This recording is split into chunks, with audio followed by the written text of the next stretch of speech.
Dear all participants, welcome to our webinar. Today our topic is advanced web development. So this session is conducted by Sir Zishan Ahmed. Please sir continue. आप मुझे host बना दें, मैं screen share कर दूं।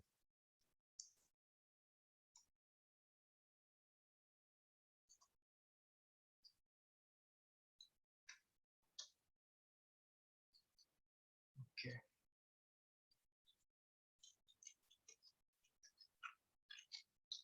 तो चलें जी, हम स्टार्ट करते हैं।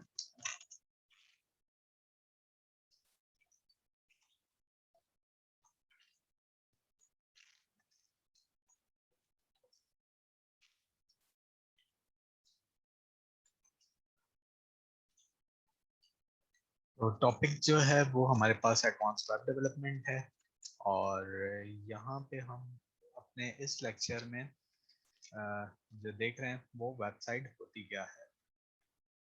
तो हम इसमें वेबसाइट के हवाले से या वेब डेवलपमेंट के बारे में बात करेंगे, प्लस हम बात करेंगे कि करियर बनाने में इस दौर में ये कितना इम्पोर्टेंट है, ये भी देखेंगे हम इसमें। तो चलें स्टार्ट करते हैं। तो अक्सर जो क्वेश्चन होता है वेबसाइट, व्हाट इज वेबसाइट, तो इसका कोई आंसर अगर करना चाहे तो कर सकते हैं कि हम बहुत सारी चीज़ें अक्सर देख रहे होते हैं वेबसाइट पे।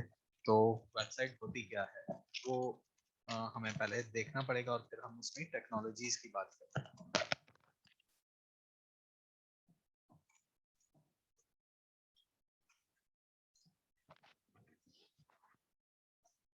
चलें, ओके। अच्छा, हम इस दौर में हर चीज़ वेबसाइट के लिए या वेबसाइट पे ही देखते हैं। मतलब अगर मुझे कोई चीज़ पब्लिश करनी है, कोई इंपॉर्टेंट, जैसे मैं लोगों को दिखाना चाहता हूँ, सेल करना चाहता हूँ, तो मुझे सबसे पहले वेबसाइट की नीड होगी। और अगर मुझे कोई चीज़ अच्छी लगती है या मैं कहीं से परचेज करना चाहता हूँ तो वो भी वेबसाइट पे ही मैं देखूंगा। तो वेबसाइट जो होती है वो collection of related web pages होती है। मतलब इसका सिंपल है कि हम एक वेबसाइट जो डिजाइन या डेवलप करते हैं वो इंफॉर्मेशन के लिए होती है। उसका मेन काम होता है इंफॉर्मेशन, चाहे वो किसी प्रोडक्ट से रिलेटेड हो या किसी वो सर्विसेज से रिलेटेड हो। तो उसका मेन काम है इंफॉर्मेशन देना लोगों को। उसके बाद फिर उसकी टाइप्स आती हैं कि भाई इंफॉर्मेशन जो हमें मिल रही है वो किसी प्रोडक्ट है, किसी कंपनी के बारे में, किसी सर्विसेज के बारे में, किसी टेक्नोलॉजी के बारे में। तो ये होती है। तो collection of related web pages is called website. अब collection of related web pages की जब हम बात करते हैं जिससे मिलकर वेबसाइट बनती है, तो इसका मतलब ये हुआ कि सबसे पहले जो चीज मुझे चाहिए होगी वो एक वेब पेज चाहिए होगा। तो वेब पेज ही वेबसाइट बनाते हैं, जैसा हमने कहा कि collection of related web pages. तो वेब पेज यूं सकते हैं आपका एक सिंपल पेज है, जैसा आप कहते हैं ना, एक बुक जो है वो उस वक्त बनती है जब आप बहुत सारे पेजेस को बाइंड कर देते हैं तो वो बुक बन जाती है। तो बिल्कुल उसी तरीके से जब हम बहुत सारे वेब पेजेस बना देते हैं और उन वेब पेजेस को हम जो है वो एक दूसरे से लिंक कर लेते हैं तो वो वेबसाइट बन जाती है। तो अब उस वेब पेज पे जो हम क्रिएट करते हैं वो HTML पे होता है। अब HTML का मतलब होता है हाइपर टेक्स्ट मार्कअप लैंग्वेज। और मार्कअप लैंग्वेज हम आगे अभी इसी प्रेजेंटेशन में देखेंगे कि वो काम कर क्या रही होती है। उस मार्कअप लैंग्वेज में हम टेक्स्ट भी रखते हैं, लिंक्स भी रखते हैं, टैग भी होते हैं, ग्राफिक्स भी होती है, ऑडियो वीडियो सब चीज़ें उसमें मौजूद होती हैं।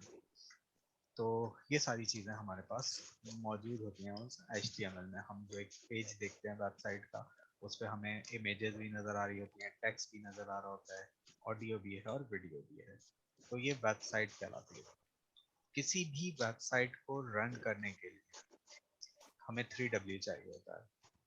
3W कैसे मिलता है और क्या इसका काम होता है, अगर हम किसी से पूछें तो सभी इसका ये जवाब देते हैं, वर्ल्ड वाइड वेब। तो 3W means world wide web ही है।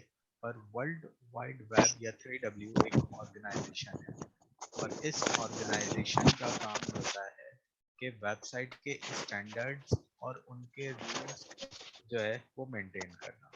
मतलब कि ये एक स्टैंडर्ड बनाते हैं कि आपकी वेबसाइट में ये चीजें होना जरूरी है। तो इम्पोर्टेंट,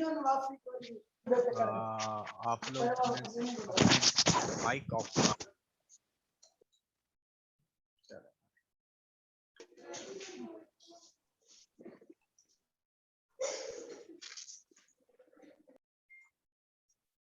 चलो।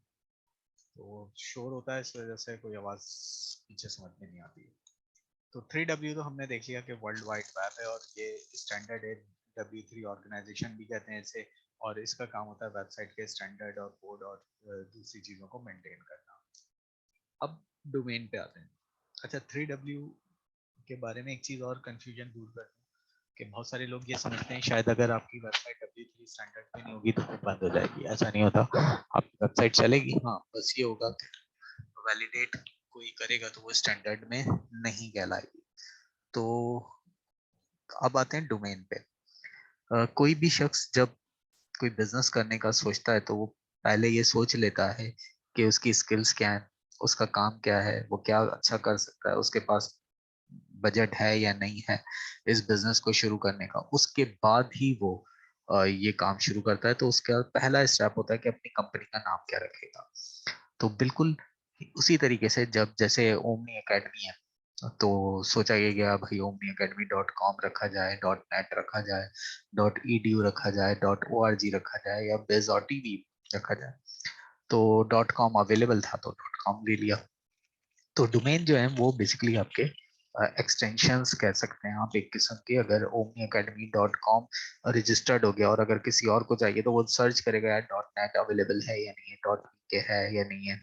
तो वो भी अगर बुक हो गए होंगे तो फिर वो फिर अपना नाम ही कुछ ना कुछ चेंजेस करेगा नाम में, उसको थोड़ा सा आगे पीछे करके कुछ नया चीज दे देगा। तो जो गवर्नमेंट बेस्ड वेबसाइट है वो ज्यादातर जियो भी लेते ही हैं।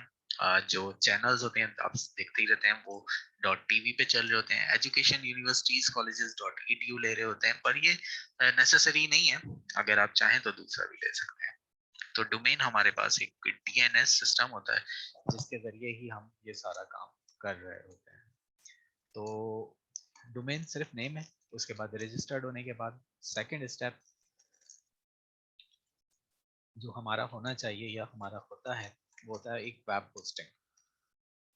वेब होस्टिंग का काम हमारे पास क्या होता है और वेब होस्टिंग हमारे लिए करती क्या है। अभी हमने देखा कि कोई भी बिजनेस हम जब स्टार्ट करते हैं तो हमें डोमेन यानी कि अपना नाम रजिस्टर्ड कराना पड़ता है। होस्टिंग का मतलब ये अब नाम रजिस्टर्ड हो गया, मुझे कोई ऑफिस चाहिए, कोई फैक्ट्री चाहिए जहाँ पे लोग आएंगे काम करेंगे और वहाँ से कुछ ना कुछ चीज़ें रन, तो वो वेब होस्टिंग कहलाती है, यानी कि सर्वर। आप उस सर्वर को या उस डोमेन नेम को आप उसका लाइसेंस लेते हैं, जो कि साल का भी हो सकता है, 2 साल का भी हो सकता है, 4 6 साल साल का भी हो सकता है, जो कि हर कुछ टाइम के बाद आपको रजिस्टर्ड कराना पड़ता है। जैसे आप यूँ समझें रेंटल बेस काम कर रहे होते हैं, हर महीने रेंट देते हैं या हर साल 2 साल 6 साल बाद आप उसकी वेरिफिकेशन कर सकते हैं या उसको रिन्यू करा सकते हैं। अच्छा, यूजर्स क्या होते हैं, जब आप अपनी वेबसाइट डोमेन ले लेते हैं और होस्टिंग भी परचेज कर लेते हैं और आप उसको अपलोड कर देते हैं सर्वर पे, तो लोग आते हैं आपकी वेबसाइट का यूआरएल टाइप करते हैं और वो उनके पास शो हो जाती है। तो इसके राइट्स जो हैं वो जो एडमिन होता है उसी के पास होते हैं। तो होस्टिंग हमारे पास, हमने कहा कि एक पावरफुल कंप्यूटर भी हो सकता है जिसे हम आगे जाके देखेंगे। सर्वर क्या होता है जो कि ग्लोबली चलता है, मतलब मेरे और आपके कंप्यूटर से तो हमारी वेबसाइट नहीं चल सकती है क्योंकि ये तो कभी ना कभी कंप्यूटर बंद होना ही होता है ऐसे दिन में 4 5 6 दफ़ा। तो उस वक्त हम क्या करेंगे, तो उसके लिए फिर हम ये यूज़ करते हैं। ये है हमारे जो हम यूज़ कर रहे हैं वेब सर्वर जिन्हें हम होस्टिंग कहते हैं, यानी कि ये वो जगह है जहाँ पे आपकी वेबसाइट अपलोड होती है और 24 घंटे सातों दिन चलती है। तो ये हमें एक फ़ायदा होता है इससे कि जाहिर सी बात है दुनिया में बहुत सारे मुल्कों के दरमियान 4 घंटे 5 घंटे 8 घंटे या 10 घंटे का फ़र्क है। तो जाहिर सी बात है फिर उसके लिए हमें ऐसी मशीन रिक्वायर्ड होगी जो हमारी वेबसाइट को पब्लिश करके रखे पूरा दिन, पूरा हफ्ता, पूरा महीना, पूरा साल। तो ये सर्वर होते हैं। तो सर्वर हमने कहा कि जैसे फास्टेस्ट कंप्यूटर होता है और वो वहाँ से हर कोई एक्सेस कर रहा होता है। जैसे आप अगर देखें तो यूट्यूब जो है वो एक वीडियो बेस्ड सर्वर है और कितनी तेज़ी से वीडियोस अपलोड होती हैं, डाउनलोड होती हैं, वॉच की जाती हैं, पर उसकी स्पीड में कोई फ़र्क नहीं आता। वेबसाइट देखने के लिए हमें एक ब्राउज़र की ज़रूरत होती है, तो वेब ब्राउज़र हमें मुख्तलिफ कंपनीज के मिलते हैं, जैसे गूगल क्रोम है, फायरफॉक्स है, ओपरा है, इंटरनेट एक्सप्लोरर है, सफारी है। ये काम क्या करते हैं, ये करते हैं कि आपकी जो वेबसाइट जो कि HTML पे बनी हुई होती है उसको ये डिकोड कर देते हैं, यानी कि उसको प्रीव्यू करवा देते हैं, इनका ये काम है। तो ये सिंपल वेब ब्राउज़र है। टाइप्स ऑफ वेबसाइट्स की कितनी टाइप्स होती हैं हमारे पास? दुनिया में सिर्फ दो ही किस्म की वेबसाइट बनती हैं, एक स्टैटिक वेबसाइट और एक डायनेमिक वेबसाइट। स्टैटिक वेबसाइट के बारे में अगर हम बात करें तो बहुत सारे लोग इसके बारे में ये कहते थे कि ये वो वेबसाइट होती हैं जिस पे कोई अपडेट ना हो, जिस पे कोई अट्रैक्शन ना हो, जिस पे कोई जो है अपडेट ना हो, एनिमेशन ना हो, वीडियो ना चले। तो ये उस वक्त भी गलत था, पर और ये आज भी अगर कोई कहता है तो गलत है। स्टैटिक वेबसाइट पे रोज अपडेट हो सकती है, वीडियो भी चल सकती है, एनिमेशन भी हो सकती है, बस फर्क ये होता है कि उसको देखने वाला उसमें कुछ चेंजेस नहीं कर सकता, वहाँ पे अपने आप को रजिस्टर्ड नहीं कर सकता, कोई चीज़ अपलोड नहीं कर सकता। तो ये स्टैटिक है। आम अल्फाज में हम कहते हैं कि डेटाबेस जहाँ पे ना हो, वो स्टैटिक बेस वेबसाइट होती है। स्टैटिक वेबसाइट जिसे हम फ्रंट एंड डेवलपमेंट भी कहते हैं, वो किस चीज़ों पे बनाई जाती है? तो HTML5, CSS3, जावास्क्रिप्ट, jQuery और लास्ट हमारे पास मोबाइल फ्रेंडली बनाने के लिए बूटस्ट्रैप, इसको यूज़ करते हैं। HTML जैसे शुरू में हमने कहा हाइपरटेक्स्ट मार्कअप लैंग्वेज है। मार्कअप लैंग्वेज वो लैंग्वेज होती है जो ब्राउज़र पे व्यूएबल हो और उसका रिजल्ट भी ब्राउज़र पे आए, सही है, और उसकी फाइल की एक्सटेंशन .html। मतलब अगर हमें कोई पूछता है कि यार वेबसाइट किस पे बनेगी, तो हम उसका एक ही जवाब होगा HTML। तो HTML हमें सीखनी पड़ती है। थोड़ा सा हिस्ट्री पे दे देते हैं जल्दी से कुछ ही। 1980 में टिम बर्नर्स ली ने इसे बनाया, जो कि एक एटॉमिक रिसर्च न्यूक्लियर इदारे में काम करते थे। उनका एक रिसर्च वर्क था जो वो चाहते थे पूरी दुनिया में पब्लिश हो जाए, तो उसके लिए उन्होंने HTML बनाई। और फिर उसके बाद HTML थोड़ा पॉपुलर हुई और उसके बाद इसमें नई नई चीज़ें ऐड करते गए। और उसके बाद इसमें जैसे हमने कहा कि टेक्स्ट भी आ गया, इमेजेस भी थी, ऑडियो वीडियो सब चीज़ें।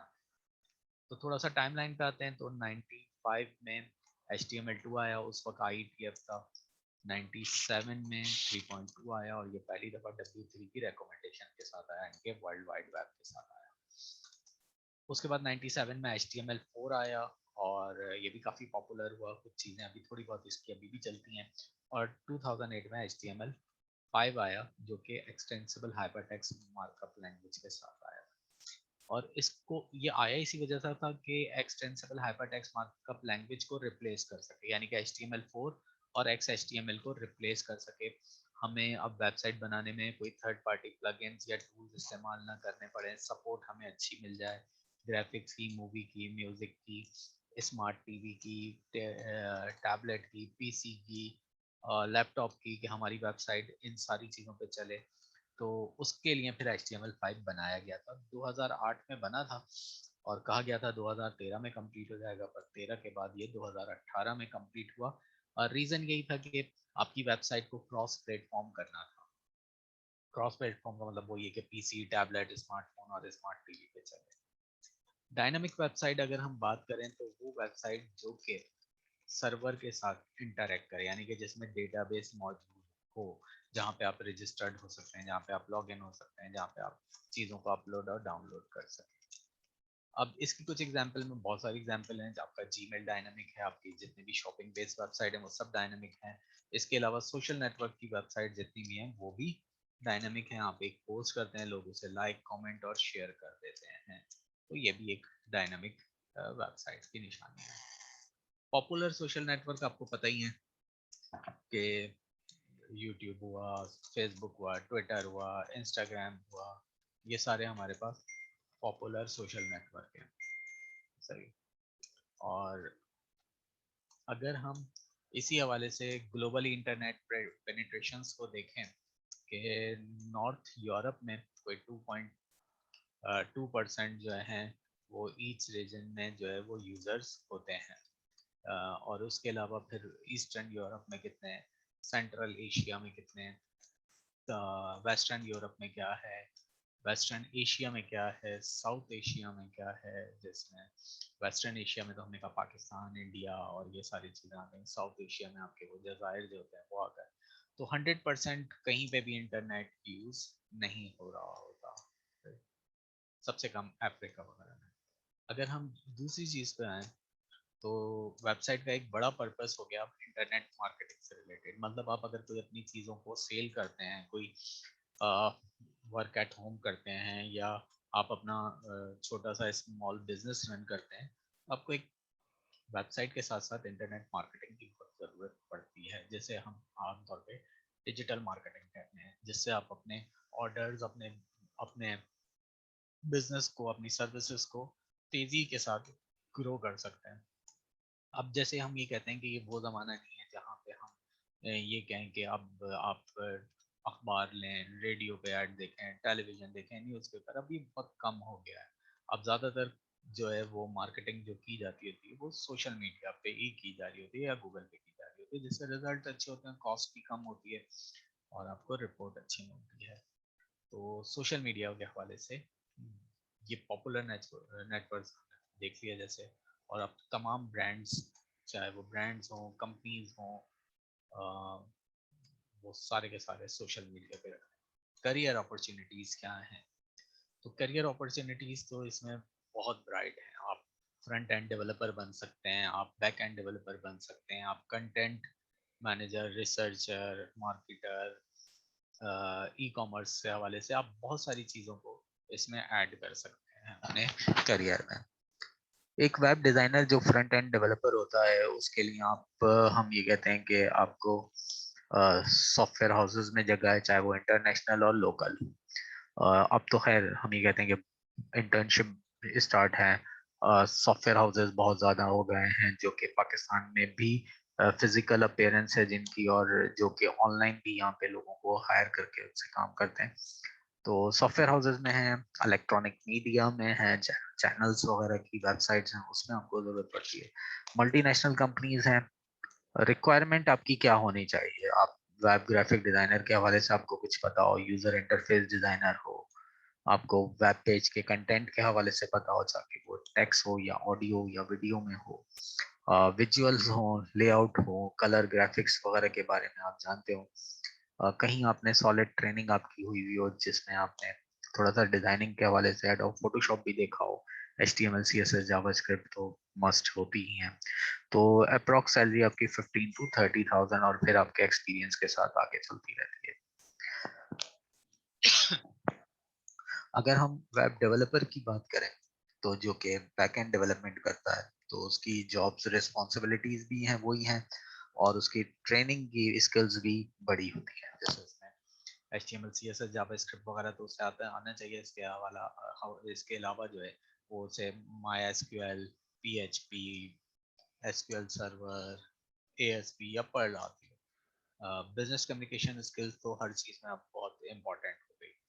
तो किसी चीज़ में डिग्री हो उसकी या बैचलर हो उसकी भी अप्रॉक्स लर्निंग, और उसके बाद 25 टू, और फिर स्किल्स और एक्सपीरियंस के साथ वो काफ़ी आगे जा सकता है। वरना फिर हम जाते हैं एज अ फ्रीलांसर, पर मैं कभी भी रेकमेंड नहीं करता कि आप फ्रीलांसर सीखने के फौरन बाद बन जाएं। इसकी वजह ये कि आपकी स्किल्स तो चलें आपने सीख लिए हैं, पर आपके पास प्रोजेक्ट्स ही नहीं है। आपको कौन प्रोजेक्ट देगा जब तक कि आपने उसे अपने कोई प्रोजेक्ट्स दिखाएंगे नहीं। तो बेस्ट तरीका इसका ये होता है कि आप सॉफ्टवेयर हाउसेज में जाएं, साल 2 साल लगाएं, और फिर जो है वो आप फ्रीलांसर पे आएँ। तो इसका फ़ायदा ये होगा कि फिर आपको प्रोजेक्ट्स आपने बहुत सारे किए हुए होंगे, तो आप प्रोजेक्ट को समझ भी कर सकते हैं और उसे डन भी कर सकते हैं और वेट भी कर सकते हैं। तो ये हमारा एक छोटा सा टॉपिक था जो हमने इस वेब डेवलपमेंट के हवाले से देखा। किसी का कोई question?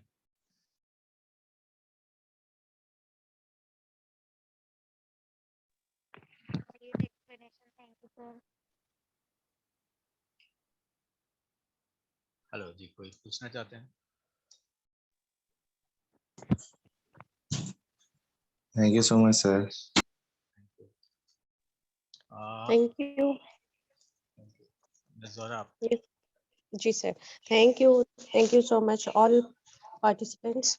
If you have any query or you are interested in this course, please contact us through our website visit and for more details. Thank you. Thank you, sir. Thank you, Allah Hafiz. Allah Hafiz.